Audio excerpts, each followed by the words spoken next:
there, thanks for tuning into Sin's Workshop. So today we're going to be talking about One True Key by Soman Chainani. Oh, this book was so good. This is the last book in the School for Good and Evil, the Camelot Year series.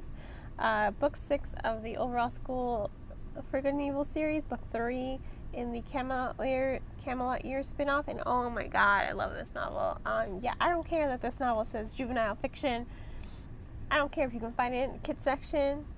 Freaking loved it. It was so good. I've loved this series since the first time I went into Barnes & Noble. I used to go to Barnes & Noble all the time. Used to hang out there, pick up a book, start reading. Picked it up, started reading it, and guess what? I left with it. Yeah, I left with it. There is no way in hell that I was going to be leaving the bookstore without that novel. And it was so good. I thought this series was amazing. I've been hooked ever since, and I pre-ordered One True King, and boy, did it not disappoint. Oh, it was spectacular. This novel was spectacular. That's what I have to say about that. I think the author, I'm going to call him the author because I want to keep butchering his name.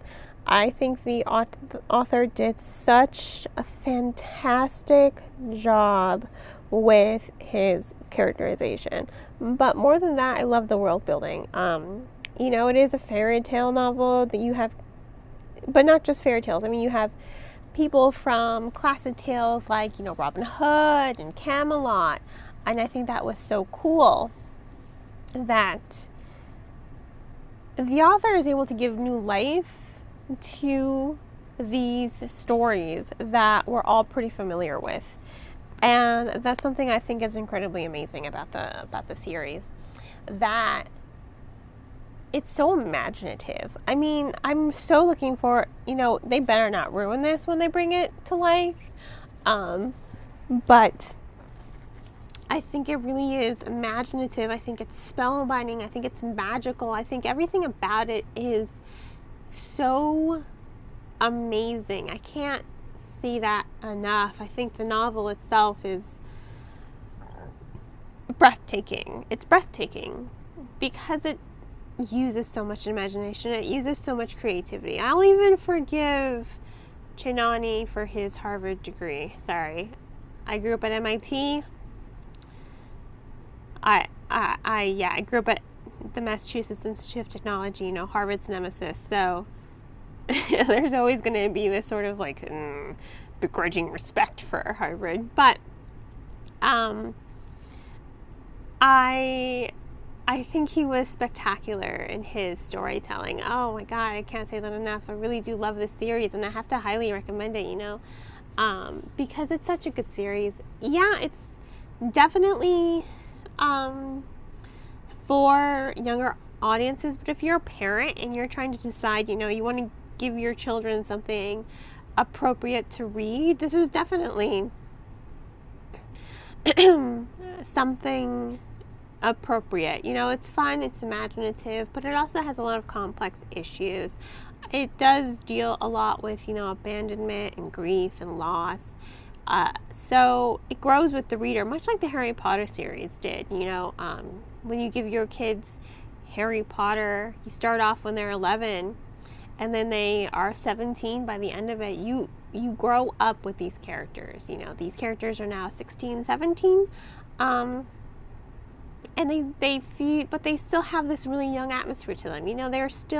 This is still a story for people, for kids who are in middle school, but it's also mature. It doesn't dumb anything down. It does create a nice mature story for kids to grow into. So, if you're a parent and you're wondering, I don't know if I want to get this, it's great for boys and it's great for girls. Yes, it follows two female protagonists, but you have princes here. You have Tedros, who is the future king of Camelot. It really is for all genders and non-binary genders. And that's something else I want to point out. There is LGBTQ representation in the story. And I think that's also something else that's really important, for young readers to make to show them that they don't have to struggle with their sexuality or their identity, that they can love whoever they love. Because in this novel, these characters love who they love. You know, they don't let anything stop them. And I think that's really profound. I think it's very powerful. And it's a great story. You know what? When my son gets older, I'm definitely going to be reading these stories to him. That's not to say I didn't already, but he's only 11 months old. You know? He's 11 months old at the time I'm recording this. By the time this actually posts, he's going to be 13 months old. Oh my God, my son is almost 1 year old. But anyway, when he gets older, I will be reading this to, you know, I'm going to start off with Harry Potter because that's what I started off with. But I'm going to read these to him. And I can't wait to share that joy with him. So if you're wondering, you know, if this is a story you can share with your children, it definitely is. And it's also something, you know, you don't have to have children in order to read. I didn't have kids, you know, when I first started the series. I just love the storytelling. And I love the storytelling now. I'm so excited. I pre-ordered this book like the moment it went on sale. That's how excited I was for this story. Because it's the conclusion. And what a conclusion it is, you know. Like I said, it's imaginative, it's creative, it's magical, you know. It just hooks you in. And these characters, they're so complex, you know. They're young adults now, and they've gone through so much, but they've grown as well. The dynamics, the depth to them, the friendships, they've all evolved and they've all become stronger. And that's also something else, you know, the first trilogy really only followed Agatha and Sophie. You know, they are the titular characters of the original series, but now, the Camelot years, the cast of characters, of point of views that the reader gets to see, it has expanded. You have Hester and her coven, you have Tedros, you have, you know, Hort and Merlin, and you really do get to see a larger cast of characters here. They really do get to shine.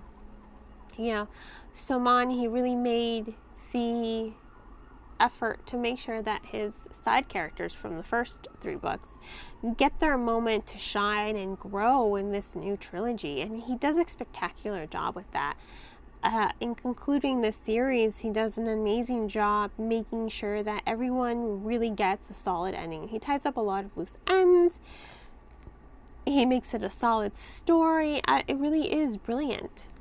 I can't say that enough. It moves so beautifully. Like I said, you know, if I could enchant you right now to read this book, I would do so. Because it is good. I can't say that enough. So, you know what, I'm going to stop now because I feel like I'm just fangirling and not really reviewing. If you want a really in-depth review, I suggest checking out my blog, Sims Workshop, for the written review. It's a little long, but that's because I have a lot to say. It's magical. It has a lot of character development. It has a lot of character growth. You really do get to see the characters shine, and the story really has evolved from that first novel. It has come so far, and it has blossomed into something quite beautiful, and that just showcases Saman's talent, his ability to create such a wonderful, imaginative, creative story. So this is One True King. I'm going to go ahead and give it 5 stars because I love it so much. I definitely recommend purchasing the book. If you are going to purchase it, I recommend getting it off of bookshop.org because a percentage of all proceeds to go to supporting local booksellers. If money's tight, which, you know, for a lot of us it is, myself included, I definitely recommend checking it out from your local library. Definitely a novel and a series worth reading. And libraries are a great resource for the community. You can check out the entire series and read it in one go if you wanted. And, you know, libraries deserve our support. so they can continue providing the community with so many books to read and the resources that they need. And I hope you will support me by liking my podcast and subscribing to it. I hope you all have a great rest of your day, and as always, happy reading.